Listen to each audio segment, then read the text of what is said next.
সালাম সহ তার ৭০,০০০ উম্মতকে জেলখানায় গ্রেফতার করলো।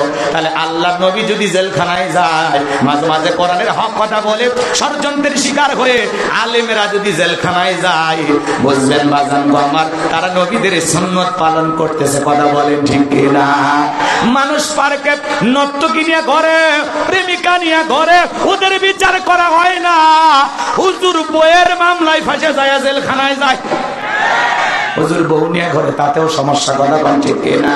আমার ভাইয়েরা, এদেশে অবৈধ কাজ করলে তার সমালোচনা হয় না, প্রেমিকা কিনে ঘুরলে সমালোচনা হয় না, বান্ধবী কিনে ঘুরলে সমালোচনা হয় না, বউকে নিয়ে ঘুরলে বলে হুজুর কাবির নামা কোথায়? কথা বল না কেন? তোর দাদার কাবির নামা ছিল, সুপারস্টার শাকিব খান বিয়ে করলো, 2টা বেটা ছেলের বাপ হলো। কথা কয় না কেন? কেউ কাবির নামা দেখতে গেল না। পরিমণি আপা সকালে স্বামী ধরে বিকালে ছেড়ে দেয়। কথা বলেন না কেন? এদের কাবির নামা কেউ দেখে না। মদের ফ্যাক্টরি সহ গ্রেফতার হয়, হাতে মেহেদি দিয়া জেলখানা থেকে বের হয়। আর কত কোরআনের মুফাসসির, দ্বীনের দায়ী, শাইখুল হাদিস, মামলার পরে মামলা, কয়েকটা মামলা থেকে আলহামদুলিল্লাহ জামিন পেয়েছে। গত কয়েকদিন আগে আরো 3টা মামলা থেকে জামিন পেয়েছেন। আমরা চাই নিঃশর্তভাবে মুক্তি দিয়া আবারও কোরআনের পাখিদের কণ্ঠে কোরআনের সুর জাতির মানুষকে শুনতে দাও। আযাব গজব আল্লাহ ক্ষমায়া দেবে। কথা বলা ঠিক না? এত গরম কেন টের পাও না? ইসলাম আলাদের উপরে কষ্ট দিও না, নির্যাতন করো। এরা যদি দোয়া করে, মাজলুম যদি দোয়া করে, আরশের মালিক মাজলুমের চোখের পানি পড়তে দেরি, দোয়া কবুল করতে দেরি করবে না। এজন্য মানুষের প্রতি জুলুম করা যাবে, কষ্ট দেয়া যাবে না। কথা বোঝেন? কথা কয় না কেন? তাহলে হুজুরের বউ নিয়েও সমালোচনা। হুজুর মানুষ বউ বেশি, হুজুর মানুষ বাচ্চা বেশি। কথা কোন ঠিক কিনা? আবার দেখবেন এই সমাজে যারা বেশি বিবাহ করে, এদেরকে নানান ধরনের মানুষ সমালোচনা করে। মনে রাখবেন বাজান, এদেশের হাজারো শিল্পপতি থাইল্যান্ডে যায়, নাইট ক্লাবে যায়, 7 স্টার 5 স্টার হোটেলে যায়। যারা ধর্ষণের সেঞ্চুরি করে, তাদেরকে নিয়ে তোমাদের মাথা ব্যথা নাই। হুজুর 2টা বিয়ে করেছে, সমালোচনা। কথা কোন ঠিক কিনা? বলে হুজুরের চরিত্র ভালো না, এই জন্য বউ বেশি। মনে রাখবেন, এদেশের অধিকাংশ নবী রাসূলদের একাধিক স্ত্রী। কথা কয় না? এই পৃথিবীর অধিকাংশ নবী রাসূলদের একাধিক স্ত্রী। কথা বলেন ঠিক কিনা? এই জন্য কেউ যদি নিজের সম্মান, ইজ্জত, ব্যক্তিত্ব বজায় রাখার জন্য বিবাহ করে, আল্লাহকে রাজি খুশি করার জন্য, কথা বলেন ঠিক কিনা? এই জন্য বাজান গো আমার, বিয়ে করা বৈধ, হালাল।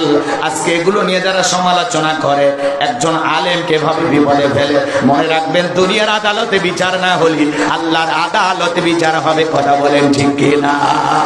আমার ভাইয়েরা, এই জন্য বাজান গো আমার, মিথ্যা তহমত দেওয়া যাবে না, অপবাদ দেওয়া যাবে না। আলেমেরা ধর্ষণকারী হতে পারে না। কথা বলেন, এটা মনে রাখবেন। ট্যাগ লাগায়, সমালোচনা করে, মিথ্যা তহমত দেয়। হুজুরের বৈধ তরিকায় বিয়ে করে, কেউ কোনো অবৈধ সম্পর্কে জড়িত হয় না। কথা বলে ঠিক না? আমার ভাইয়েরা, এই জন্য ওলামা ইকরামদের উপরে রহম করুন আল্লাহ, দয়া করো গো আল্লাহ। তোমার সাহায্য ছাড়া আমাদের দেখার আর কেউ নাই। কথা বলেন ঠিক কিনা? আল্লাহর সাহায্য চাইতে হবে। জুলুম আসলে সহ্য করা লাগবে। এই দুনিয়ার জমিনে হক কথা বলবে যারা, বিপদে পড়তেছে তারা। কথা বলেন ঠিক কিনা? আমার ভাইয়েরা, যে কথা বলতে চাচ্ছিলাম, গভীর মনোযোগ দিয়ে শুনবেন আমার ভাইয়েরা। তাহলে আল্লাহ নবী যদি জেলখানায় যায়, আমার মতো ছোটখাটো হুজুর যদি জেলখানায় যায়, সমালোচনা করা যাবে না। আলেমেরা জেলখানায় গেলে সম্মান কমে না বাড়ে? কথা বলেন না কেন? বাজান গো আমার, ওলামা ইকরাম জেলখানায় গেলে সম্মান কমে না। মুফতি আমির হামজা ভাই জেলখানা থেকে বের হয়েছে, আগের চাইতে কোরআনের মাহফিলে শ্রোতা কমেছে না বেড়েছে? সম্মান কমে না, আল্লাহ বাড়াইছে। কথা কোন ঠিক কিনা? আমার ভাইয়েরা, শাইখুল হাদিস একদিন বের হবে, কোরআনের মাহফিলে প্যান্ডেলে জায়গা হবে না। ডক্টর মিজানুর রহমান আজহারী ফিরে আসবে, কোরআনের মাহফিলের প্যান্ডেলে জায়গা হবে না। কথা বলেন ঠিক কিনা?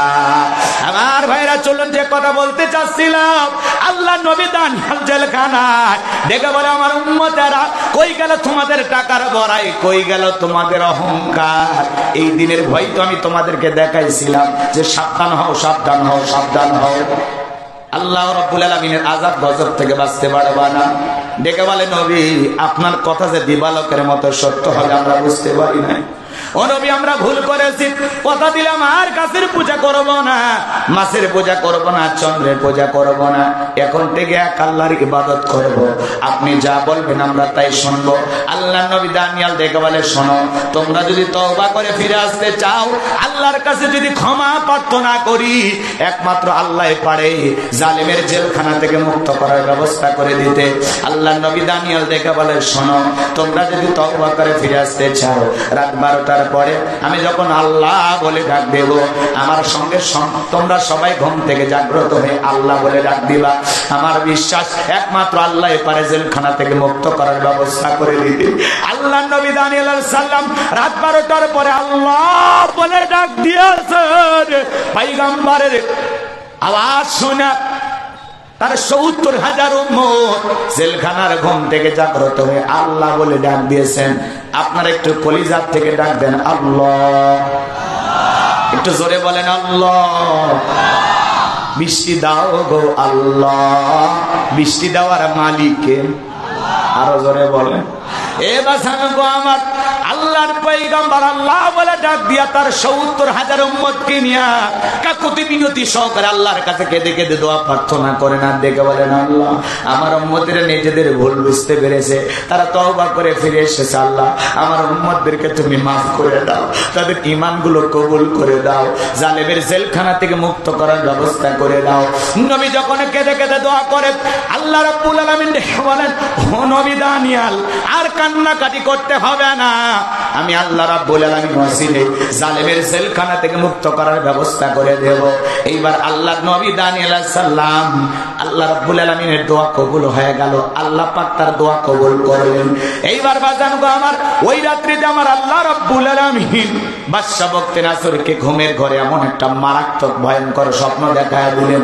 ঘুম থেকে উঠে চিৎকার মেরে উঠছে, আশেপাশে যারা প্রহরী ছিল, সিকিউরিটি নিরাপত্তা কর্মী যারা ছিল, ওরা সে বলে বাদশা এত জোরে চিৎকার মারলেন ব্যাপারটা কি?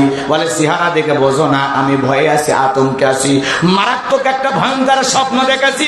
এই দেশে যত স্বপ্নের তাবির কারক আছে, স্বপ্নের ব্যাখ্যা বলতে পারে, ওদেরকে আমার দরবারে নিয়ে আসো, আমি স্বপ্নের কথা না জানা পর্যন্ত আর ঘুমাইতে পারবো না।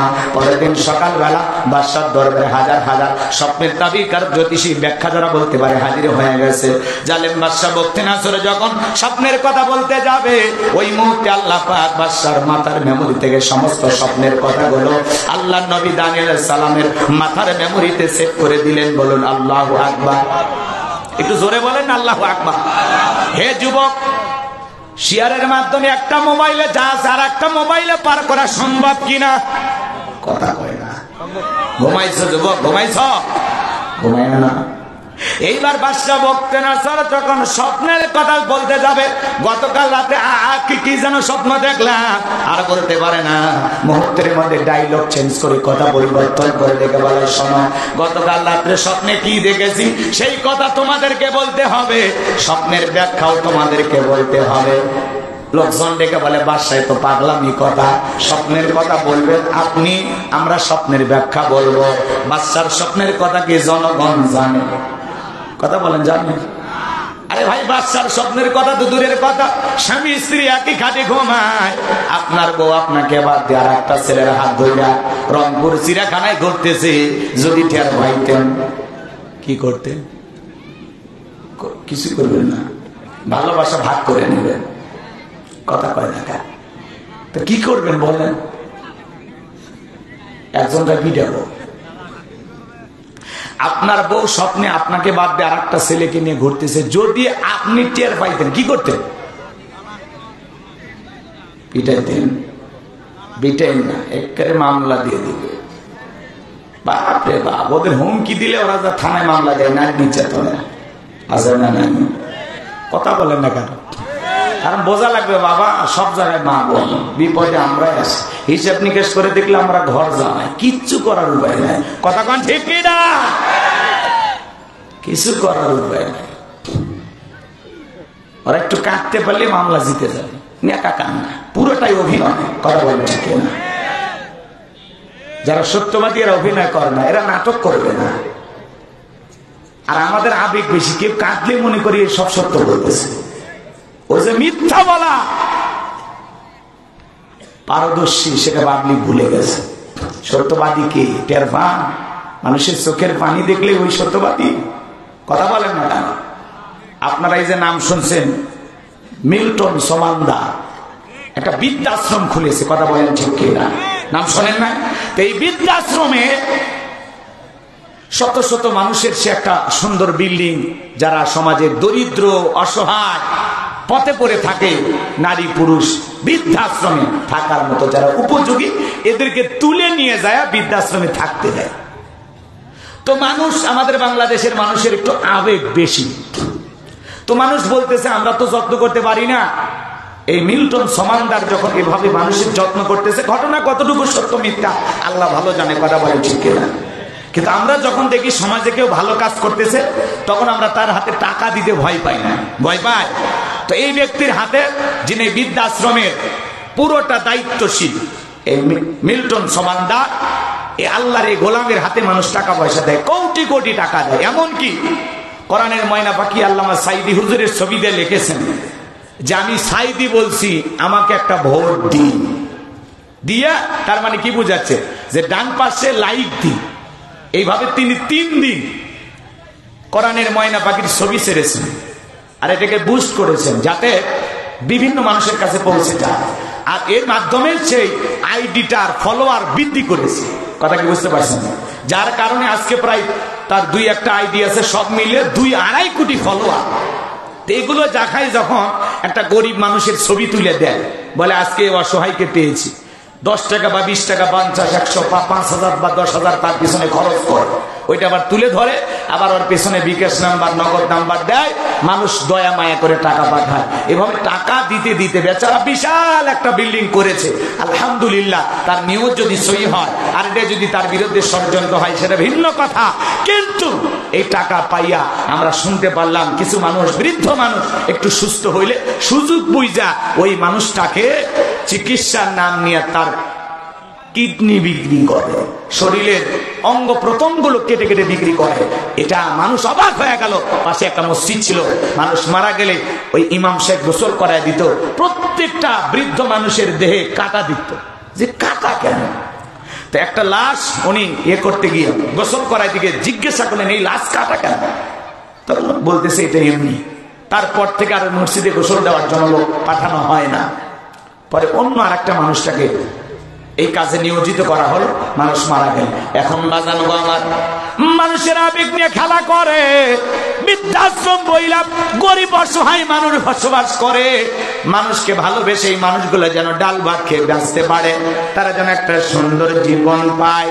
এই জন্য মানুষ লক্ষ লক্ষ টাকা বৃদ্ধাশ্রমে দেয়, জাকাতের টাকা পর্যন্ত দেয়। কথা বলে ঠিক কিনা? আমার মোবাইলে পর্যন্ত অ্যাড চলে আসছে, আমি অমুক বৃদ্ধাশ্রম থেকে বলছি, এখানে অনেক দুঃখী মানুষ বসবাস করে, আপনার জাকাত ফেরার টাকাগুলো দেন, আমাদের ব্যাংকের অ্যাকাউন্ট নাম্বার এটা। এইভাবে কথাগুলো হাজার হাজার কোটি কোটি মানুষের কাছে প্রচার করেছেন। দেশ বিদেশের অনেক মানুষ বিশ্বাস করে টাকা পাঠাইছেন। উনি যদি আমানতদারিতার খেয়ানত করেন, বিশ্বাসঘাতকতা করেন, অবশ্যই জাতির কাছে জবাব দিতে হবে। কথা বলেন ঠিক কিনা?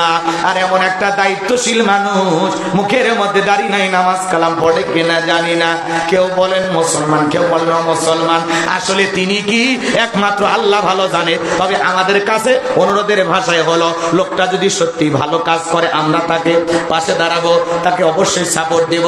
কিন্তু যদি ভালো কাজের আড়ালে, মুখোশের আড়ালে একটা বৃদ্ধ মানুষের কিডনি যদি বিক্রি করে দেয়, অসহায় মানুষের সুস্থতার লোভ দেখায়া অঙ্গ প্রত্যঙ্গ বিক্রি করে দেয়, এমন মানুষের জঘন্য বিচার বাংলার জমিনে আমরা চাই। এমন দৃষ্টান্তমূলক শাস্তি দিতে হবে। যেই জঘন্য অপরাধ করেছে তাকে এমন দৃষ্টান্তমূলক শাস্তি দিতে হবে, যাতে এইরকম অপরাধ দুঃখী মানুষের সেবার নাম কইরা আর কেউ কসাইখানা খুলতে না পারে। কথা বলেন ঠিক কিনা? বৃদ্ধ মানুষ, তাদের শরীরের অঙ্গ প্রত্যঙ্গ যদি বিক্রি করে, এটা শুনে শরীর শিউরে উঠেছে। বলে কি মানুষ না টাকা, এমনি যে টাকা আসতেছে খরচ করতে গিয়ে ওখানে 6-9 করতে পারবে। তাই বলে বৃদ্ধ মানুষগুলোকে তার অঙ্গ প্রত্যঙ্গ বিক্রি করে দিবা, কিডনি বিক্রি করে দিবা? এটা মানা যায় ভাই? মানা যায়? কথা বলেন না কেন? আমরা চাই ঘটনা কি সঠিকভাবে তদন্ত করা হোক। আসলে এই সংগঠনটা ভালো চলতেছে এই জন্য তার বিরুদ্ধে আলোচনা সমালোচনা হচ্ছে, নাকি আসলে ব্যক্তিটা দোষী? জাতির মানুষের কাছে সত্যটা আপনার প্রকাশ করবেন। কথা বলেন ঠিক কিনা? কারণ আমরা ভালো কাজের পক্ষে। বৃদ্ধাশ্রমে আজকে বৃদ্ধাশ্রমে কারা যায়? এদেশের শিল্পপতি, কোটিপতি, আহারে টাকাওয়ালা, তারা মা বাবাকে বৃদ্ধ বয়সে ফেলে দেয়। যুবক, কপাল পোড়া হয়ে না, পিতা মাতার খেদমত করো। ওয়াকাদা রাব্বুকা আল্লা তা'বুদু ইল্লা ইয়্যাহু ওয়া বিল ওয়ালিদাইনি ইহসানা। আল্লাহ বলেন আমার ইবাদত করো, আমার ইবাদতের সাথে আর কাউকে শরীক করো না। আমার ইবাদতের পর তোমাদের দায়িত্ব হলো মাতা পিতার সাথে উত্তম আচরণ করো, ভালো ব্যবহার করো। হে যুবক, যে মা বাবা কষ্ট করে খেয়ে না খেয়ে তোমাকে আমাকে লালন পালন করলো, সেই মা বাবার সাথে বেয়াদবি করা যাবে না। মনে রাখবেন, কোন আলেম তার মা বাবাকে বৃদ্ধাশ্রমে পাঠাবে না। যুবক, মনে রাখবা, যাদের মা বাবা বৃদ্ধাশ্রমে পড়ে চোখের পানি ছেড়ে দিয়ে কান্না করতেছে, প্রত্যেকটা চোখের পানি অভিশাপ হয়ে তোমার জীবনকে তছনছ করে দেবে। মা বাবাকে কাঁদাইও না, মা বাবার মনে কষ্ট দিও না। মা বাবা খুশি, আরশের মালিক খুশি, পিতা মাতা বেজার, আরশের মালিক আল্লাহ বেজার। কথা বলেন ঠিক কিনা? এই জন্য রাসূল আকরাম সাল্লাল্লাহু আলাইহি সাল্লাম বলেছেন, হুমা জান্নাতুকা ওয়া নারুকা। তোমার পিতা মাতাই তোমার বেহেশত, তোমার পিতা মাতাই তোমার দোজখ। হে যুবক, খবরদার মা বাবার মনে কষ্ট দিও না। হে যুবক, যে বৃদ্ধাশ্রমে মা বাবাকে পাঠাইছে, যে বাড়ি থেকে মা বাবাকে তাড়াই দিয়েছে, সে যেন নিজের ভাগ্য থেকে জান্নাতকে দাঁড়িয়ে দিয়েছে। কথা বলে ঠিক কিনা? এই জন্য যুবক, কারা কারা পিতা মাতার খেদমত করিয়া সারাটা জীবন তাদেরকে আগলে রেখা তাদের মন থেকে দোয়া নিতে রাজি? দুই হাত তুলে দেখা। তারা কারা পিতা মাতার খেদমত করে দোয়া নিবেন তো ইনশাআল্লাহ? আমরা পিতা মাতার মুখে হাসি ফুটাবো, এরকম বৃদ্ধাশ্রমে পাঠাবো না। আর বৃদ্ধাশ্রমে কি হচ্ছে? অনেক জায়গায় সেবার নামে ডাকাতিও হচ্ছে, ভালো কাজের আড়ালে মুখোশ পরে জাতিকে ধোঁকাও দেওয়া হচ্ছে। কথা বলে ঠিক কিনা?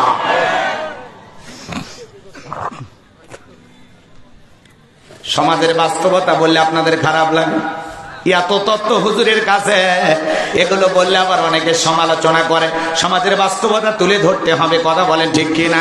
বোবা শয়তান হওয়া যাবে না, হক কথা বলা লাগবে। এই মিঠুন সমানদার আল্লাহর বান্দা যদি সঠিকভাবে ভালো কাজ করে থাকে, তাহলে তাকে ছেড়ে দেওয়া হোক, মুক্ত করে দেওয়া হোক। আর যদি এর কোন দুর্নীতির সন্ধান পাওয়া যায়, যে বৃদ্ধ মানুষের কিডনি বিক্রি করেছে, এর 2টা কিডনিও প্রয়োজনে বিক্রি করে দেওয়া হবে। কথা কোন ঠিক কিনা? এমন শাস্তি দেওয়া লাগবে যাতে বাংলার জমিনে দুঃখী মানুষের অসহায়ত্বের সুযোগ নিয়ে আর কেউ যেন প্রতারণার ফাঁদ না খুলতে পারে। কথা বলেন ঠিক কিনা? আর যদি এই মিটন সমানদার ভালো কাজ করে থাকে, তাকে যেন পুরস্কৃত করা হয়। কথা কোন ঠিক কিনা? সঠিক তদন্ত করে জাতির সামনে সত্যটা প্রকাশ করবেন। আমরা সত্য দেখার জন্য অপেক্ষায় থাকলাম। কথা বলে ঠিক কিনা? আমার ভাইরা, চলুন সামনের দিকে যায়। আল্লাহর নবী দানিয়েল আলাইহিস সালামের কথা কি ভুলে গেছেন আপনারা? তাহলে স্বপ্নের কথা পয়গম্বরের মাথার মেমোরির মধ্যে সেট করে দিয়েছেন কে? বাচ্চার স্বপ্নের কথা ভুলে গেছে। এজন্য বাজান গো আমার, বাচ্চাটাকে বলে স্বপ্নের কথা তোমাদেরকে বলতে হবে, স্বপ্নের ব্যাখ্যাও বলতে হবে। জনগণকে বলে বাদশা, এ তো পাগলামি কথা। স্বপ্ন দেখেছেন আপনি, আমরা বলতে পারবো না। বাদশাটাকে বলে কেন? অবশ্যই তোমাদেরকে বলতে হবে। বলেন তো বাজান, স্বামী কি স্বপ্ন দেখে স্ত্রী জানে না? স্ত্রী স্বপ্নে কি দেখে স্বামী জানে না? মাঝে মাঝে স্বপ্নে দেখেন সাপ তারা করেছে, ঘুম থেকে উঠে কি সাপ খুঁজে পাওয়া যায়? মাঝে মাঝে স্বপ্নে দেখেন আগুন লেগে বাড়ি ঘরে পুড়ে গেছি, ঘুম থেকে উঠে দেখেন না বাড়ি ঘর সব ঠিক আছে। মাঝে মাঝে স্বপ্নে দেখি মারা গেছি, বউ বাচ্চা কান্নাকাটি করতেছে, আবার ঘুম থেকে উঠে দেখি না বেঁচে আছি। কথা কোন ঠিক কিনা?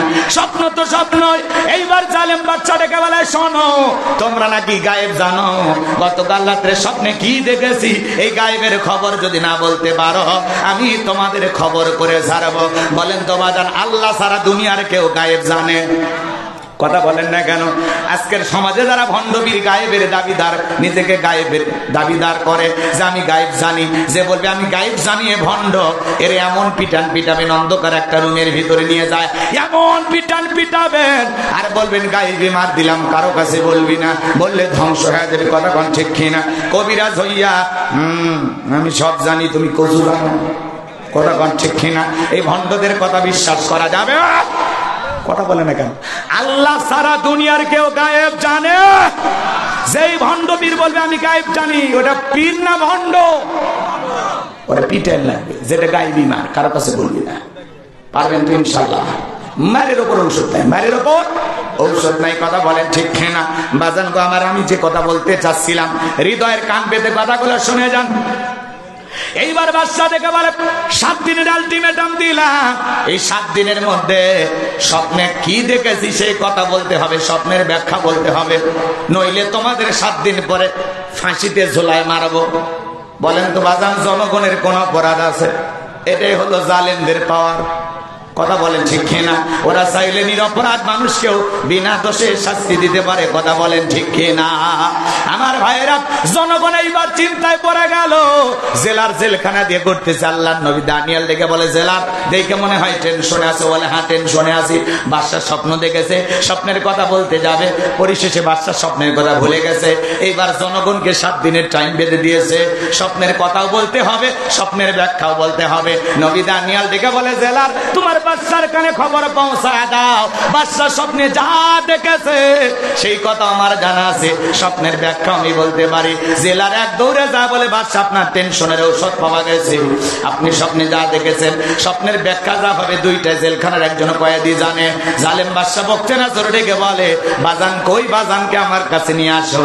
এইবার জেলার যা বলে, জেলা যা এবার নবী দানিয়েল আলাইহিস সালামকে ডেকে বলে, আমাদের বাদশা আপনাকে ডেকেছেন। নবী দানিয়েল ডেকে বলে, যাইতে রাজি আছি, আমার একটা মাত্র শর্ত, আমার 70,000 উম্মতকে জেলখানায় বন্দী করা হয়েছে, ওদেরকে আগে জেলখানা থেকে বের করে দাও, সবার শেষে আমি জেলখানা থেকে বের হব। নবীরা হলো পৃথিবীর আদর্শ নেতা, তারা নিজের চাইতে উম্মতের কথা বেশি ভাবতেন। এই জন্য নেতৃত্ব যদি শিখতে হয়, নবীদের জীবনী থেকে শেখা লাগবে, কথা বলেন ঠিক কিনা? কি বলল, আগে আমার 70,000 উম্মতকে জেলখানা থেকে বের করে দাও, সবার শেষে আমি বের হব। আর আপনি নেতার পিছনে স্লোগান দিতেছেন, নেতা পাইছি এক খান, ট্যাবলেট খান, ট্যাবলেট খান, ট্যাবলেট খান, যেখানে আমরা আছি সেখানে ট্যাবলেট খান, কবরে তোমরা কেন ওপরে? নেতার পেছনে স্লোগান দিলেন, রংপুর শহর কাঁপায় ফেললেন, পুলিশ এসে আপনি সহ 100 জন কর্মীকে গ্রেফতার করে নিয়ে চলে গেল। এবার নেতার তো মামু খালুর অভাব নাই, ক্ষমতার পাওয়ার, টাকার পাওয়ার, সকালে জেলখানায় ঢোকে, বিকেলে বের হয়ে আসে। আর আপনি গরিব মানুষ, একদিন রিক্সা না চালালে, একদিন মাঠে কাজ না করলে আপনার বাড়িতে আগুন জ্বলে না, আপনার বিবির মুখে খাবার ওঠে না, সন্তানদের মুখে খাবার ওঠে না, কথা বলে না? নেতা যদি জনদরদি হয়তো ডেকে বলতে, আমার একটা কর্মী, এই দুঃখী মানুষগুলো আমাকে ভালোবেসে মিছিল করতে আসছে, আমার একটা গরিব দুঃখী কর্মী জেলখানায় থাকা অবস্থায় আমি নেতা বের হব না। এরা হলো আদর্শ নেতা। যে নেতা আপনার বিপদে পাশে দাঁড়াবে, আপনিও সেই নেতার বিপদে পাশে দাঁড়াবেন। যে নেতা আপনার সুখে হাসবে, আপনিও তার সুখে হাসবেন। যে নেতা আপনাকে বিপদে ফেলে তামাশা দেখবে, এমন নেতার পিছনে মিছিল মিটিং কইরা বউ বাচ্চাকে বিপদে ফেলার দরকার নাই। বুঝে লাভ দেখ, খালি লাফাইন না, বুঝে লাভ দেখ।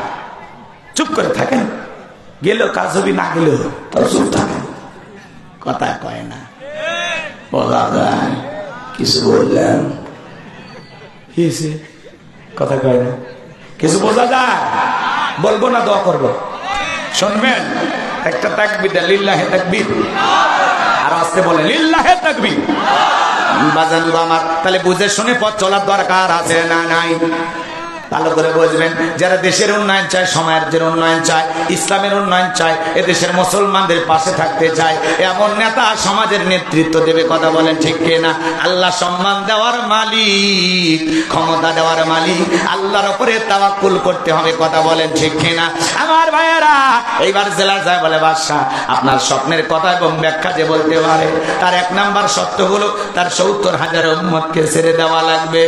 এইবার বাদশা বলতে না শুরু ডেকে বলে, বাজান যদি বলে এই জেলখানা কেন, তাম পৃথিবীর জেলখানার আসামি ছেড়ে দিতে রাজি, বাজান যা বলে তুমি তাই করো, খেলার নাম্বার বাজি।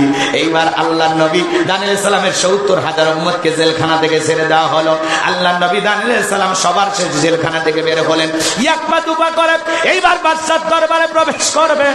ওই দরবারে প্রবেশের নিয়ম হলো মাথা নত করে প্রবেশ করতে হয়। আল্লাহ নবী কি কোন জালেমের কাছে মাথা নত করতে পারে? যারা ইমানদার তারা কোনদিন নেতার কাছে মাথা নত করবে না, মাজারে মাথা নত করবে না। আল্লাহ সারা ইমানদার দুনিয়ার কোন মানুষের কাছে মাথা নত করবে না। আল্লাহ আল্লাহ নবী তখন কৌশল করে দেহটাকে আটোসাটো করে মাথাটা উঁচু করে সুন্দর করে কৌশল করে যখন বাদশা বখতেনাসরের দরবারে প্রবেশ করলো, এইবার এই দৃশ্য দেখে বাদশা বখতেনাসর ডেকে বলে, যত মানুষ দরবারে প্রবেশ করে মাথাটা নত করে প্রবেশ করে, তুমি কেন মাথা নত করলা না?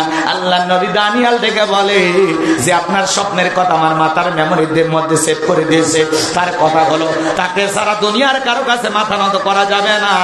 যদি মাথা নত করতাম আপনার মতো স্বপ্নের কথা ভুলাইয়া দিত, আপনি টেনশনে মারা যেতেন, আমাকে মেরে ফেলতেন। তখন ডেকে বলে, বাজান যা করেছো ঠিক করেছো, আসলে সমান তোমার মাথায় বুদ্ধি আছে, আল্লাহ নবীদের মাথায় বুদ্ধি থাকবে না, থাকবে কি জাহেলদের মাথায়। এইবার চেয়ার থেকে বসলেন, আল্লাহ নবী দানিয়েল সালামকে চেয়ারে বসায়া দিলেন। তাহলে জেলখানা থেকে চেয়ারে বসাইয়া দেওয়ার মালিক কে? সে আল্লাহ। আগে আছে না নাই?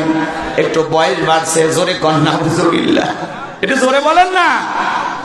কষ্ট হয়, কষ্ট দেব না বাজান গো আমার। এইবার আল্লাহ নবী দানিয়েল সালাম চেয়ারে বসে গেছেন। বাদশা বখতেনাসর ডেকে বলে, বাজান তাড়াতাড়ি করে স্বপ্নের কথা বলো। আল্লাহ নবী দানিয়েল সালাম এইবার স্বপ্নের কথা বলবে। ওইদিকে হযরত আলীর কথা মনে আছে না নাই? কারা কারা শুনতে রাজি? দুই হাত তুলে একটা তাকবীর দিয়ে বলে, লিল্লাহি তাকবীর। হাত নামান, আল্লাহ কবুল করুন, জোরে বলুন আমিন। আমার ভাইয়েরা, আমি আপনাদের সামনে দুইটা আয়াতে কারিমা তেলাওয়াত করেছি। আল্লাহ রাব্বুল আলামিন 2 নাম্বার আয়াতের মধ্যে কি জানায় দিলেন? আল্লাযী খালাকাল মাউতা ওয়াল হায়াতা লিয়াবলুয়াকুম আইয়ুকুম আহসানু আমালা ওয়া হুয়াল আজিজুল গফুর।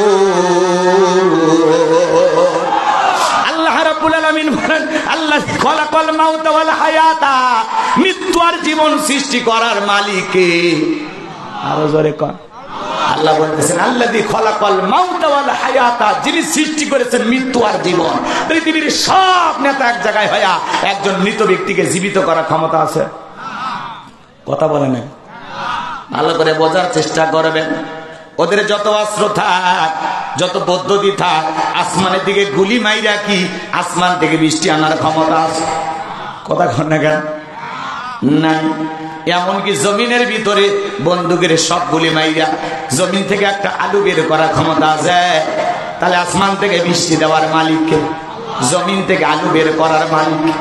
ক্ষমতা দাম্ভিকতা ওদের যতই থাক না কেন বাঁচান গো আমার, গভীর মনোযোগ দিয়ে কথাগুলো শুনবেন। আমার আল্লাহ বলেন, আল্লাযী খালাকাল মাউতা ওয়াল হায়াতা, যিনি সৃষ্টি করেছেন মৃত্যু আর জীবন, লিয়াবলুয়াকুম আইয়ুকুম আহসানু আমালা, আমি আল্লাহ পরীক্ষা করে দেখব আমলের দিক দিয়ে কার আমল কত বেশি উত্তম, কার আমল কত বেশি ভালো। যার আমল ভালো তার আখিরাত ভালো, যার আমল ভালো তার পরকাল সুন্দর। কথা বলেন ঠিক কি না? তাহলে আল্লাহ পরীক্ষা করে দেখবেন আমলের দিক দিয়ে কার আমল কত বেশি উত্তম, কার আমল কত বেশি সুন্দর। কথা বলেন ঠিক কি না? তাহলে আল্লাহ আয়াতের শুরুতে কি বললেন? আল্লাযী খালাকাল মাউতা ওয়াল হায়াতা, যিনি সৃষ্টি করেছেন মৃত্যু আর জীবন। সর্বপ্রথম আল্লাহ মৃত্যুর কথা কেন বললেন? এই দুনিয়াতে আসার একটা সিরিয়াল আছে, যাওয়ার কিন্তু কোনো সিরিয়াল নাই। দাদা আসছে, দাদার পরে বাবা আসছে, বাবার পরে আমি আসলাম, আমার পরে আমার সন্তানের আসলো। বিদায় বেলায় দাদার আগে নাতি চলে যায়, বাবার আগে যুবক ছেলেটা মারা যায়, বাবার কাঁধে সন্তানের লাশ। এটা দুনিয়ার সবচাইতে ভারী বোঝা। কত এমপির কাঁধে ছেলের লাশটা ওঠে, কত চেয়ারম্যানের কাঁধে ছেলের লাশটা ওঠে, কত বক্তার কাঁধে ছেলের লাশটা ওঠে, কত আলেমের কাঁধে সন্তানের লাশটা ওঠে। আমার ভাইরা, পাকিস্তানের বিখ্যাত একজন ইসলামিক স্কলার আল্লামা তারিক জামিল, আর তার গোলামটা, তার ছেলেটা, আল্লাহর গোলামের ছেলেটা মারা গেছে। আমার ভাইরা, ছেলের লাশটা নিয়ে কান্নাকাটি করতেছে আর বলতেছে, দুনিয়ার সব চাইতে ভারী বোঝা সন্তানের লাশ বাবার কাঁধে। এই দুনিয়াতে আসার একটা সিরিয়াল আছে, যাওয়ার কোনো সিরিয়াল নাই। এ বাজার 9 মাস আগে জানা যায় একটা সন্তান দুনিয়াতে আসবে, 9 সেকেন্ড আগেও জানা যায় না কার কখন মৃত্যু হবে। একদিনে শিশুটা মারা যায়, 1 বছরে বাচ্চা মারা যায়, 10 বছরের বাচ্চা মারা যায়, 70 বছরের বৃদ্ধ চাচাও বেঁচে থাকে। কথা বলেন ঠিক কিনা? কার কখন মৃত্যু হবে আমরা কেউ জানি না। আমার ভাইয়েরা, আল্লাহ রাব্বুল আলামিন বলেন, আমি আল্লাহ পাক সৃষ্টি করেছেন মৃত্যু আর জীবন। এই মৃত্যুর স্বাদ হলো 2 প্রকারের। বাজান গো আমার, এই জন্য আল্লাহ পাক বলেন, কষ্ট হচ্ছে আপনাদের? কুল্লু নাফসিন যায়িকাতুল মাউত, প্রত্যেক প্রাণীকে মৃত্যুর স্বাদ গ্রহণ করা লাগবে। এই স্বাদ হলো দুই প্রকারের, মিষ্টি খালি মিঠা লাগে, নিম পাতা খালি তিতা লাগে। 10টা মিনিট একটু মেহেরবানি করে আমাকে একটু সময় দেন। এই আয়াতটাকে আমি আপনাদেরকে বোঝানোর জন্য বলতেছি। যেহেতু জীবনের শেষ ঠিকানা কবরস্থান, সবাইকে কবরে যেতে হবে, এই জন্য মৃত্যুর আলোচনাটা একটু দিল দিয়ে অনুধাবন করেন। মনে করেন আপনি আমি মারা গেছে, একটু খেয়াল করে শোনেন। আমি যে কথাগুলো বলছি দিল দিয়ে বুঝবেন, দিল দিয়ে বুঝবেন। দুপুরটা চোখে পানি ফেলার চিন্তা ভাবনা করেন, একটু অন্তরটা নরম করে কথাগুলো শোনেন বাজার গো আমার। মৃত্যুর স্বাদ হলো দুই প্রকারের, মিষ্টি খালে মিঠা লাগে, নিম পাতা খালে দিদা লাগে। মিঠা মৃত্যু কাদের হবে? যারা ইমানদার নেককার আল্লাহর প্রিয় গোলাম হবে। মায়ের কোলে দুধ পান করতে করতে শিশুটা যেমন ঘুমের মধ্যে চলে যায়, যারা ইমানদার নেককার তারা তেমনি ভাবে দুনিয়ার থেকে বিদায় নেবে, টেরও পাবে না। কিন্তু যারা নাফরমান আল্লাহর অবাধ্য গোলাম, মৃত্যুর আগে চোখগুলো বড় বড় করে, মানুষকে গালি গালাজ দিতে দিতে মারা যায়। 6 মাস আগে জবান বন্ধ হয়ে যাও, সন্তানগুলো শরবত বানায়া বাবার মুখের মধ্যে তুলে দেয়, গালসি বেড়ে শরবত গুলো পড়ে যায়, খাওয়ার শক্তি থাকে না। ওই মুখ দিয়ে মানুষকে কত গালি দিত, কত অভিশাপ দিত, কত বাজে কথা বলতো। যখন যৌবনের জোর ছিল, দেহে শক্তি ছিল, যা ইচ্ছা তাই করেছে, পরকালের কথা কখনো চিন্তা করে নাই। ওই মুখ দিয়ে মানুষের বিরুদ্ধে কত মিথ্যা কথা বলেছেন, কত মিথ্যা সাক্ষী দিয়েছে, কত মিথ্যা অপবাদ দিয়েছে। ওই জবান দিয়ে মানুষকে কত কষ্ট দিয়েছে, কথা বলেন ঠিক কিনা আমার ভাইয়েরা? মৃত্যুর পূর্বে 6 মাস আগে জবানটা বন্ধ হয়ে যায়, কালেমা পড়ারও ভাগ্য হয় না, কথা বলেন ঠিক কিনা আমার ভাইয়েরা? আল্লাহর নবী ইদ্রিস আলাইহিস সালামকে জিজ্ঞাসা করা হয়েছিল, মৃত্যুর যন্ত্রণা আপনার কাছে কেমন কষ্টকর মনে হয়? ইদ্রিস আলাইহিস সালাম দেখে বলেন, জ্যান্ত ছাগলের গা থেকে চামড়া খসাইলে ছাগলের যেমন কষ্ট হয়, তার চাইতে মৃত্যুর যন্ত্রণা আমার কাছে তেমনি কষ্টকর মনে হয়। হে যুবক, আজ হোক কাল হোক তোমার আমার মৃত্যু হবে। আল্লাহ ডেকে বলেন, আইনামা তাকুনু ইদরিকুমুল মাউত ওয়ালাউ কুনতুম ফি বুরুজিন মুশাইয়াদা। সূরা নিসার ৭৮ নম্বর আয়াত।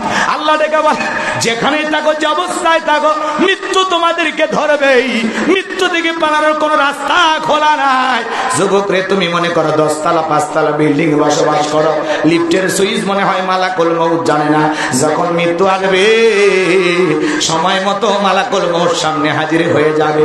ওই 10 তলা 5 তলা বিল্ডিং থেকে নামাইয়া দেখে রঙিন পোশাক হইলাম, সাদা কাপনের মধ্যে মোড়াইয়া, এ বাজান গো আমার বড়ই পাতার গরম পানির গোসল করাইয়া দিয়া, সাদা কাপনে চকলেটের মতো মোড়াইয়া মসজিদের খাটিয়ে তুইলা, জীবনের শেষ ঠিকানা কবরস্থানে আপনাকে আমাকে রেখে আসবে। ওই কবর বড় কঠিন জায়গা। আল্লাহ রাসূল বলেন, ক্বালা রাসূলুল্লাহ সাল্লাল্লাহু আলাইহি সাল্লাম, ইন্নামাল কুবরু রাউযাতুম মিন রিয়াদিল জান্নাহ আও হুফরাতুম মিন হুফারিন নার। রাহু তিরমিজি। বিশ্বনবী ডেকে বলেন, যে ব্যক্তির আমল ভালো, মৃত্যুর সঙ্গে সঙ্গে আল্লাহ রাব্বুল আলামিন তার কবরটাকে জান্নাতের বাগান বানায় দিবেন। জোরে বলেন না সুবহানাল্লাহ। আর যে ব্যক্তির আমল খারাপ, আও হুফরাতুম মিন হুফারিন নার, তার কবরটা হবে জাহান্নামের আগুনের গর্ত। একবার যদি কারো কবর জাহান্নামের আগুনের গর্ত হয়ে যায়, বাঁচার কোনো উপায় নাই। এ বাজান গো আমার নবী যে এক জায়গায় বসা, জিবরাইল এসে বলে, নবী এই মুহূর্তে একটা আওয়াজ হইল, আপনি কি শুনতে পাইছেন? আমার নবী বলে, হ্যাঁ আমি শুনতে পেয়েছি। দেখে বলে, নবী গো, আজ থেকে 70 বছর আগে জাহান্নামের গর্তের মুখে আল্লাহ একটা পাথর ছেড়ে দিয়েছে। এই মাত্র জাহান্নামের তলে দেশে গিয়া পাথরটা পৌঁছাইলো। চিন্তা করেন বাজান, একটা পাথর ছেড়ে দিলে 70 বছর যদি সময় লাগে নিচে পড়তে, আল্লাহ না করুক, আল্লাহ না করুক, আপনার আমার অপরাধের কারণে, গুনাহের কারণে আসমান জমিনের মালিক আল্লাহ বেজার হইয়া একবার যদি জাহান্নামের আগুনের গর্তে ফেলে দেয়, আপনার আমার বাঁচার কিন্তু কোনো উপায় না। সে বাজার গো, আবার গভীর মনোযোগ দিয়ে কথাগুলো শুনবেন। সবাইকে যেতে হবে, কবর বড় কঠিন জায়গা। ফামাই আমাল মিসকাল যারাতিন খায়রান ইয়ারা ওয়া মাই আমাল মিসকাল যারাতিন শাররান ইয়ারা।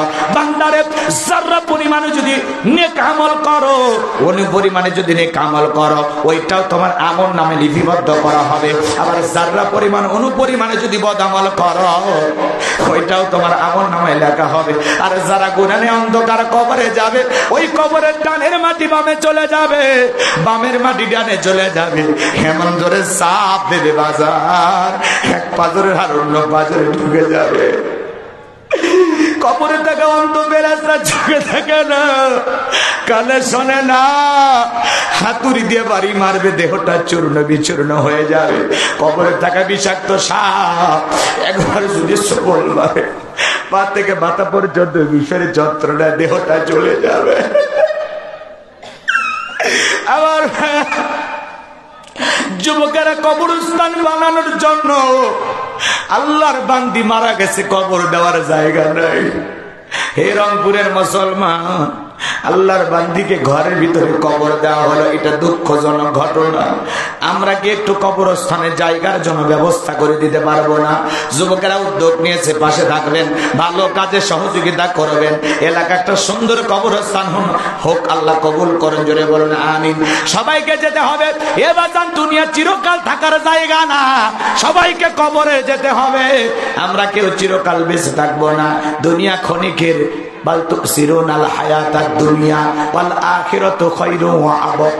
তোমরা দুনিয়ার জীবনকে প্রাধান্য দিচ্ছ, অথচ আখিরাতের জিন্দেগি হলো চিরস্থায়ী। যে জীবনের শুরু আছে শেষ নাই। সবাইকে যেতে হবে, সবাইকে মৃত্যুর স্বাদ গ্রহণ করতে হবে। আপনি আমি মারা যাব, মানুষ মরণশীল। প্রত্যেকটা ধর্মের মানুষ বিশ্বাস করে জন্ম হয়েছে একদিন, মৃত্যু হবে একদিন। কথা বলেন ঠিক কিনা? মৃত্যুর যন্ত্রণা কার কত কঠিন হবে আমরা কেউ জানি না।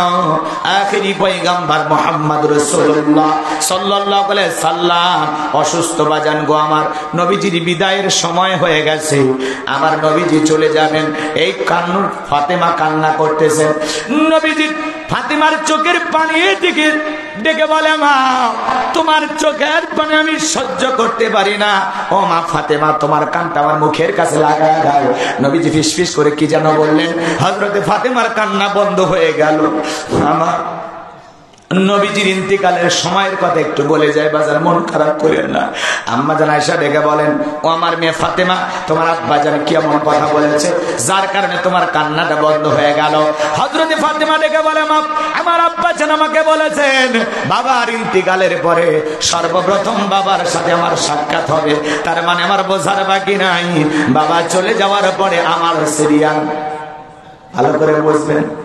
জিবরাইল দরজায় আসলেন, নবীজিকে সালাম দিলেন, আসসালামু আলাইকুম ইয়া রাসূলুল্লাহ ইয়া হাবিবাল্লাহ। হুজুর, আল্লাহ আপনার শরীরের অবস্থা জানতে চেয়েছেন, আপনি কেমন আছেন? আমার নবী বলেন আলহামদুলিল্লাহ। কিছুক্ষণ পরে আবার জিবরাইল হাজির, ডেকে বলে, নবী গো, আজকে আসমান থেকে আমি একা আসি নাই, আমার সাথে আরেকজন ফেরেশতা এসেছেন, যার নাম হলো মালাকুল মউত, যে কোনোদিন মানুষের বাড়িতে ঢোকার অনুমতির অপেক্ষায় দাঁড়িয়ে থাকে না। আপনার অনুমতির অপেক্ষায় দাঁড়িয়ে আছে গো নবী, আপনি পারমিশন দিলে ভিতরে প্রবেশ করবে। বিশ্বনবী অনুমতি দিলেন, মালাকুল মউত রাসূলের কাছে গেলেন, আমার নবীজিকে সালাম দিলেন, আসসালামু আলাইকুম ইয়া রাসূলুল্লাহ ইয়া হাবিবাল্লাহ। হুজুর, নবী গো, আপনার শরীরের অবস্থাটা কি? নবী বলেন আলহামদুলিল্লাহ। মালাকুল মউত ডেকে বলে, নবী আপনি যদি অনুমতি দেন আপনার জানটা কবজ করব, রূহটা বের করব। আর আপনি যদি অনুমতি না দেন গো নবী, আমার আল্লাহ ওয়াদা দিয়েছেন, আমার নবীর যতদিন মনে চায় আমার বন্ধু দুনিয়ার জমিনে থাকবে, এক মুহূর্ত দেরি করবে না, মালাকুল মউত রে আবার ফেরত চলে আসবি। ও নবী ফেরত যাওয়ার অনুমতিও আছে। বিশ্ব নবী ডেকে বলে, মালাকুল মউত এরপরে কি আর কোনোদিন আসবে না? মালাকুল মউত ডেকে বলে, নবী অবশ্যই, আল্লাহ যেদিন ওয়াদা দিবেন আবার আসবো। আমার নবী তখন ডেকে বলে, মালাকুল মউত আর আসতে হবে না, তুমি তোমার দায়িত্ব পালন করতে পারো। নবীজির রূহ মোবারক বের করার জন্য মালাকুল মউত যখন বিশ্ব নবীর বুকের উপরে দুটো হাত রেখে দিয়েছেন, আমার নবী চোখের পানি ছেড়ে দিয়ে কান্না করে, আর ডেকে বলে, মালাকুল মউত হে আজরাইল, সইতে পারি না রে আজরাইল, তাড়াতাড়ি করে আমার বুকের উপর থেকে হাতটা নামায় নাও। আমার নবী ডেকে বলে, মালাকুল মউত এই যদি হয় মৃত্যুর যন্ত্রণা, আমার উম্মতেরা সহ্য করতে পারবে না। ইন্তেকালের আগ মুহূর্ত পর্যন্ত আপনার আমার নবী উম্মতের কথা ভোলে না। আল্লাহু আকবার। মালাকুল মউত ডেকে বলে, নবী বিশ্বাস করেন গো নবী, আমার আল্লাহ বারবার বলেছেন মালাকুল মউত রে, আমার বন্ধুর সাথে যেন কোনো বেয়াদবি না হয়। ও নবী বিশ্বাস করেন গো নবী, দুনিয়ার সবচাইতে কম কষ্ট দিয়া আপনার রুহটা বের করা আমি চেষ্টা করতেছি। আমি মানুষের জান কবজ করার ব্যাপারে এতটা সতর্ক অবলম্বন করি নাই যতটা সতর্ক অবলম্বন করে আপনার রুহটা বের করতেছি। দুনিয়ার সবচাইতে কম কষ্ট দিয়া আপনার রুহটা বের করা আমি চেষ্টা করতেছি। আমার নবী রেখে বলে মালাকুল মউত রে, এই যদি হয় দুনিয়ার সবচাইতে কম কষ্ট আমার উম্মতের সহ্য করতে পারবে না। মালাকুল মউত রে আমার কথা দে, আমার কথা দে, আমার উম্মতের সাথে এমনটা করবি না, আমার উম্মতের জানটা বের করার সময় ইহসান করবে।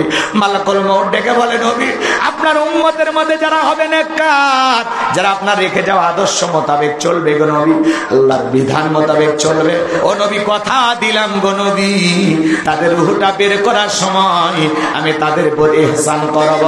চিৎকার মেরে বলেন সুবহানাল্লাহ।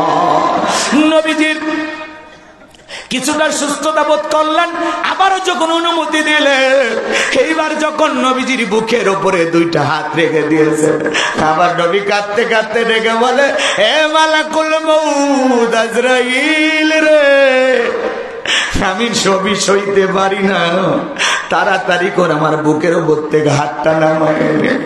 আমার নবী বলে মালাকুল মউত রে, আমার কাছে মনে হয় পাহাড় আমার বুকের উপরে চেপে ধরা হয়েছে। বিশ্ব নবীর কাছে মৃত্যুর যন্ত্রণা যদি এমন কষ্টকর মনে হয়, আপনার আমার অবস্থা কত কঠিন হবে। রংপুরের বাবাজিরা, যুবক ভাইরা রে, সবাইকে মরতে হবে, মালাকুল মউত সবার দুয়ারে একদিনে হাজির হবে। কার কখন মৃত্যু হবে আমরা কেউ জানি না। হে যুবক, দুনিয়ার মায়া ত্যাগ করে তোমাকে আমাকে যেতে হবে। তুমি যদি 7 দিনের সফরে কক্সবাজারের জন্য যাও, একটা ব্যাগ রেডি করো। ওই ব্যাগের ভিতরে কি থাকে? তোমার কাপড় থাকে, পোশাক থাকে, প্রয়োজন মোতাবেক যা যা প্রয়োজন, মোবাইল, চার্জার, প্রেমিকের ডায়েরি সব নিয়ে চলে যাও। সফর মাত্র 7 দিন। 7 দিনের জন্য আপনার আমার একটা ব্যাগ যদি লাগে, আপনি আমি পরকাল নামক সফরে যাইতেছি।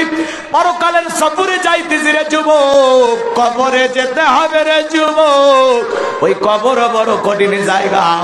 ওই কবরে যাওয়ার আগে, পরকাল নামক সফরে যাওয়ার আগে 2 মিনিট বালিশে মাথা রেখে চিন্তা করো, আমল নামার একটা ব্যাগ আছে। ওই ব্যাগের ভিতরে দেখো তো নামাজ আছে কিনা, রোজা আছে কিনা, হজ আছে কিনা, পিতামাতার খেদমত করেছো কিনা, মানুষের সাথে ভালো আচরণ করেছো কিনা, পাড়া প্রতিবেশীর হক আদায় করেছো কিনা।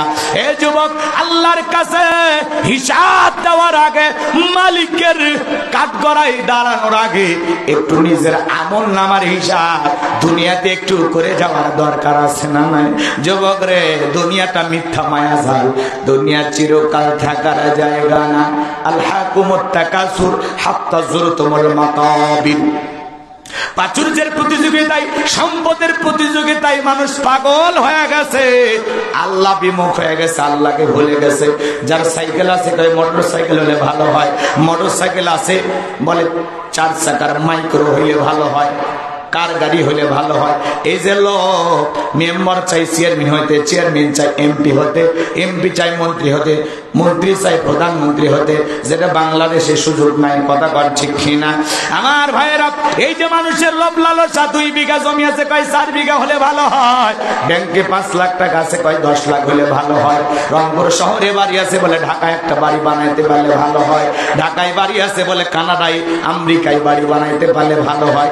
এই যে মানুষের লোভ লালসা, এই যে প্রত্যেকটা মানুষের অর্থের প্রতিযোগিতা, দুনিয়ার মায়াজাল, দুনিয়ার লোভ লালসা আপনাকে আমাকে পাগল বানাইছে। এ বাজান গো আমার, আপনার আমার এই লোভ লালসা থামবে কখন? হাত্তা যুরতুমুল মাকাবির। যেদিন আপনি আমি মারা যাব, এই কবরের মাটি যেদিন আপনার আমার মুখের ভিতরে ঢুকে যাবে, সেদিন আপনার আমার সব লোভ লালসা মিটে যাবে। বনি আদমের লোভ থামবে না ততক্ষণ, কবরের মাটি মুখে ঢুকবে না যতক্ষণ। আল্লাহ রাসূল বলেছেন, বনি আদমকে যদি 1 মাঠ ভর্তি স্বর্ণ দেওয়া হয়, এরপরে বলবে আর 1 মাঠ ভর্তি স্বর্ণ পাইলে ভালো হয়। আমাদের এত লোক কথা বলেন ঠিক কিনা? দুনিয়ার মায়া জাল আপনাকে আমাকে পাগল বানাইছে, দুনিয়ার লোভ লালস আপনাকে আমাকে পাগল বানাইছে। এখন আমার নাম গোলাম রব্বানী, এখনই যদি আমি মারা যাই, আমার নাম হয়ে যাবে লাশ। কথা বলেন, কেউ আর বলবে না গোলাম রব্বানী, সবাই বলবে এটা লাশ লাশ। ওনার নাম আব্দুল সালাম, এখনো যদি মারা যায় উনি একটা লাশ। ওনার নাম হতে পারে হিমেল স্যার, এখনো যদি মারা যায় ওনার নাম হবে লাশ লাশ। কথা বলেন ঠিক কিনা? কোনদিন কেউ বলবে না আমার স্বামী এত টাকা রাইখে গেছে, শুধু নেকা কান্নার অভিনয় করবে। দুনিয়ার মায়া জাল। আপনি মারা গেলে বিবি বলবে তাড়াতাড়ি বিদায় করায় দাও, সন্তানগুলো বলবে বাবা অনেক আগে মারা গেছে, গোসলের ব্যবস্থা করে দাও। কেউ কবর খুঁড়তে বেশি, কেউ বাচ্চারের পাশ কাটতে বেশি, কেউ দৌড় মারবে কাপড়ের কাপড় আনতে। সবাই আপনাকে আমাকে বিদায় জানানোর জন্য ব্যস্ত হবে। রাত 2টার দিকে কোন স্বামী যদি মারা যায়, বিবি যদি টের পায় আমার স্বামী মারা গেছে, সে কি বলবে 30-40 বছর সংসার করেছি, কলিজার টুকরা স্বামী আমার মারা গেছে, সকাল পর্যন্ত লাশের পাশে কি কেউ ঘুমাবে? কথা কেন? রাত 2টার দিকে যদি আপনার বিবি টের পায় আপনি আমি মারা গেছি, চিৎকার মেরে দেখে বলবে এ আমার ছেলেরা কই গেলি, এ আমার মেয়েরা কই গেলি, তোর বাবা কথা বলে না, তোর বাবা মারা গেছে, তাড়াতাড়ি ঘর থেকে বের কর। বেশিক্ষণ মারা মানুষ ঘরে থাকলে একটা দোষ হবে, ওই ঘরে ঘুমানো যাবে না, আটটা ভর করবে। আপনার বাড়ি, আপনার তৈরি করা বিল্ডিং, আপনার আর থাকার জায়গা হবে না। কয়েক লাখ টাকা খরচ করে বাথরুম বানাইছেন, টয়লেট বানাইছেন, কি সুন্দর টাইলস লাগাইছেন, ওই গোসলখানায় আপনার জীবনের শেষ গোসলটা হবে না। কথা বলে ঠিক না? এ ভাই কিসের আশায় এগুলো করতেছি, কার মায়ায় পরে করতেছি? দুনিয়া ক্ষণিকের, চিরকাল থাকার জায়গা না। এখনই দমটা বন্ধ হয়ে গেলে বিবির ভালোবাসা শেষ, সন্তানদের ভালোবাসা শেষ। সবার কাছে একটাই, আপনার আমার নাম, নাম লাশ লাশ। কবর পর্যন্ত একটু মায়া দয়া করবে, কান্নাকাটি করবে, কবর দেওয়া শেষ।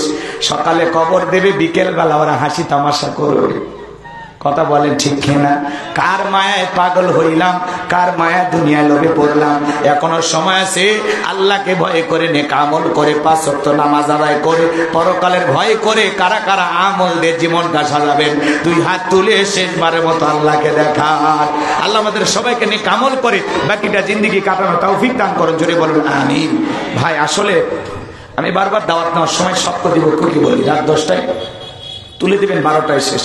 এমন অবস্থায় তুলেছি, এখন 12:30 শেষ করতে চাইলাম, এখন রাত 1টা বাজে। আর কথা আমি বাড়াবো না, কিছু কথা বাকি আছে, বলবে আর তুমি মাফ করে দেবেন, বেঁচে থাকলে আবারও কোথাও দেখা হবে। আমি আর কথা বাড়াতে চাই না। আখিরি দাওয়ানা আলহামদুলিল্লাহি রাব্বিল আলামিন। ওই 2টা ঘটনা শেষ করতে গেলে ওইদিকে আরো 40-50 মিনিট ওয়াজ করা লাগবে, এত সময় আর নাই। শোনা ভাই, মাপ চাই, দোয়া চাই। আমি আবার চলে যাবো সেই কুষ্টিয়া, এখান থেকে বহু দূর রাস্তা আমাকে যেতে হবে। যতটুকু আলোচনা হয়েছে আল্লাহ আমাদের কবুল করুন, বেঁচে থাকলে আবারও দেখা হবে ইনশাআল্লাহ। ইনশাআল্লাহ কবুল করেন, জোরে বলুন আমি। যত শুনবেন তত ভালো লাগবে, কিন্তু ওই যে বোঝেন না, অল্প শোনা ভালো, বেশি শুনলে এবার বাড়িতে যেতে তাল গোলবে গেছে, একটা মনে থাকবে না। ভাই দোয়া করে দিলাম। اللهم صل على محمد وعلى ال محمد كما صليت على ابراهيم وعلى ال ابراهيم انك حميد مجيد اللهم بارك على محمد وعلى ال محمد كما باركت على ابراهيم وعلى ال ابراهيم انك حميد مجيد। কি শেষ হয়নি? কইনি মানে কথা বলবেন বাবা, উনি কথা কবেন না বাবাজি, কিছু বলবেন? কিছু বলার আছে? দোয়া করে দেবো। অনেক রাত, 1টা বেজে গেছে, তাই না? আপনি দোয়া করেন। মাশাআল্লাহ, উনি সভাপতি, উনি আলেম মানুষ, সবই বলছে, সময়ের জ্ঞান ওনার আছে। এই সময় আর কথা বললো না, ওনার পক্ষ থেকে অনুমতি পাইছে, আমি এখন মনে যাতে চলে গেলাম। আল্লাহুম্মা আমিন। রব্বানা যালামনা আনফুসানা ওয়া ইন লাম তাগফির লানা ওয়া তারহামনা লানাকুনান্না মিনাল খাসিরিন। সনাতন যুব সমাজের উদ্যোগে সামাজিক কবরস্থান বিনির্মাণের লক্ষ্যে আজকের বিশাল তাফসীরুল কোরআন মাহফিলের শ্রদ্ধাভাজন সভাপতি আলিমে দ্বীন হযরত মাওলানা আখতারুজ্জামান সাহেব কেলা কবুল কর, দুনিয়া আখিরাতে যশ সম্মান বাড়ায়া দাও, হায়াতের জিন্দেগিতে বরকত দিয়া দাও, দ্বীনের খেদমতের জন্য কবুল করে নাও। আজকের মাহফিলের প্রধান অতিথি সম্মানিত চেয়ারম্যান কাউনিয়া উপজেলা জনাব আলহাজ আনোয়ারুল ইসলাম মায়া সাহেব খেলা কবুল করো। বিশেষ অতিথি হিসাবে যাদের নাম আছে কবুল করে নাও।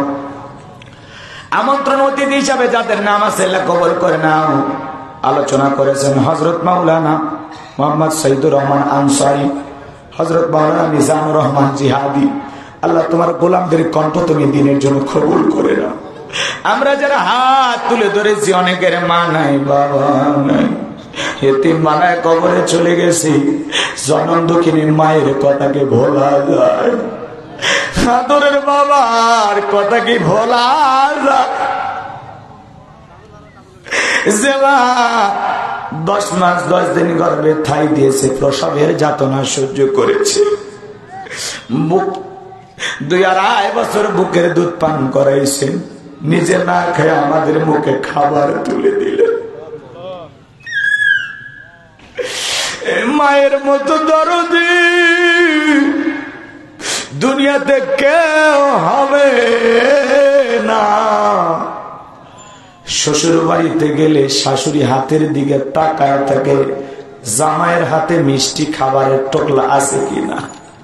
বিবি তাকায়, স্বামী আমার কিছু নিয়ে আসলো কিনা। একমাত্র জনম দুঃখিনী মা চেহারার দিকে তাকায় বলে, কলিজা আমার, বাবা আমার, সারাদিন মনে হয় কিছুই খাও নাই, মুখটা কেন জানি শুকনা শুকনা লাগে। মায়ের মতো ভালোবেসে এমন করে কেউ তো বলে না। বাবার মতো ভালোবাসা দেবার মতো মানুষ না। যে বাবা মাথার ঘাম পায়ে ফেলি, রিক্সা ভ্যান চালায়, কৃষি খেতে কাজ করে, মাঠে কাজ করে, সারাটা জীবন আমাদের জন্য কষ্ট করে কবরে গেল। ওই বাবার কবরে আর সবটুকু পৌঁছায় দাও। বাবা মার কবর জান্নাতের বাগান বানায় দাও। রব্বির হামহুমা কামা রাব্বায়ানি সগীরা, রব্বির হামহুমা কামা রাব্বায়ানি সগীরা। পিতা মাতা যাদের বেঁচে আছে আল্লাহ নেক হায়াত দান করো। পিতা মাতার খেদমত করে আল্লাহ জান্নাত অর্জন করা তৌফিক দিয়া দাও রব্বুল আলামিন। আমাদের যাদের আত্মীয় স্বজন পাড়া প্রতিবেশী কবরে চলে গেছে মাফ করে দেন, কবরগুলো জান্নাতের বাগান বানায় দেন। ও মালিক, মালিক তোমার একটু দয়া করুণা ভিক্ষা চাই। আমরা তোমার দয়ার কাঙ্গাল। রহমতের বৃষ্টি দিয়ে জমিনটাকে ঠান্ডা করে দাও। ও আল্লাহ, ঠান্ডা বাতাস দিয়ে জমিনের মানুষগুলোকে ঠান্ডা করে দাও।